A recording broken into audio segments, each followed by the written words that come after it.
देश के लिए मर मिटना कबूल है हमें, अखंड भारत के स्वप्न का जुनून है हमें। बलिदानों का सपना जब सच हुआ, देश तभी आजाद हुआ। आज सलाम करें उन वीरों को जिनकी शहादत पे ये देश गणतंत्र हुआ।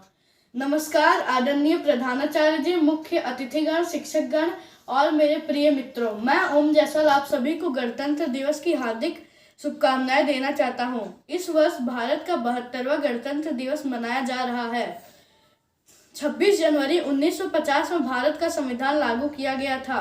उसी के उपलक्ष्य में भारत के नागरिकों के द्वारा गणतंत्र दिवस बड़े ही उत्साह और उमंग के साथ मनाया जाता है।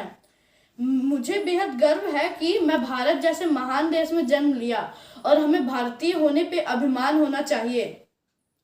भारत के संविधान को सर्वोच्चम दस्तावेज की उपाधि प्राप्त है। भारत के संविधान में देश के शासन को कैसे चलाना है उस बारे में पूरे विस्तार से लिखा है। देश के नागरिकों के अधिकारों और कर्तव्यों के बारे में भी बताया गया है। संविधान से ही भारत की बागडोर संभाली जाती है। संविधान का अर्थ है कानून द्वारा बनाए गए नियम और सिद्धांत, जिसके चीफ हैं डॉक्टर भीमराव अंबेडकर जी, जिन्हें हम संविधान का जनक भी कहते हैं। इसलिए हम इस दिन को राष्ट्रीय पर्व के तौर पर मनाते हैं। 26 जनवरी 1950 के बाद भारत में कई योजनाएं लागू की गई और विगत 70 सालों में भारत ने सभी क्षेत्रों में महत्वपूर्ण प्रगति कर ली। कोरोना वायरस की महामारी से उत्पन्न खतरे और चुनौतियों का सामना करने के लिए हमारे देश के माननीय प्रधानमंत्री जी ने सभी आवश्यक कदम उठाए और कोरोना वायरस के वैक्सीनेशन के मामले में भारत ने ब्रिटेन और अमेरिका जैसे देशों को भी पछाड़ दिया। हमारे भारतीय वैज्ञानिकों ने इसका टीका विकसित करने के लिए दिन रात जुटे हुए थे। अब तक कुल 16 लाख लोगों में वैक्सीन लगाई जा चुकी है। हमारे देश के वैज्ञानिकों भूटान, बांग्लादेश और नेपाल को भी वैक्सीन सप्लाई करने का ऐलान किया है।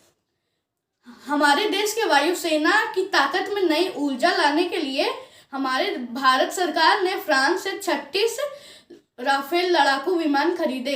राफेल लड़ाकू विमान दुनिया का सबसे बेहतरीन लड़ाकू विमानों में से एक है।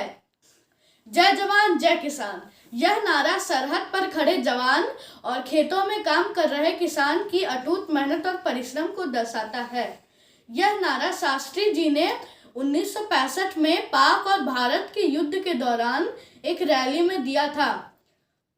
हमें जवानों और किसानों के लिए अच्छी योजनाएं लानी चाहिए ताकि उन्हें कोई कठिनाइयों का सामना ना करना पड़े और उनका मनोबल बढ़ता रहे। यह बहुत गंभीर समस्या है कि आज़ादी के इतने वर्षों के बाद भी आज भी हम हिंसा, अपराध, भ्रष्टाचार जैसे अनेक समस्याओं से लड़ रहे हैं। अब वक्त आ गया है इन्हें निकाल फेंकने का, जैसे स्वतंत्रता सेनानियों ने अंग्रेजों को निकाल फेंका था। अतः आओ प्रतिज्ञा हम सब आओ प्रतिज्ञा करते हैं कि हम स्वतंत्रता सेनानियों के आदर्शों को अपनाएंगे और अपने भारत को एक प्रगतिशाली देश बनाएंगे। हम अपने भारत माता के वीर सपूतों के बलिदानों को व्यर्थ नहीं जाने देंगे। हम धर्म, जाति भेदभाव से ऊपर उठ के एक नया समाज बनाएंगे। जय हिंद, जय भारत, वंदे मातरम। धन्यवाद।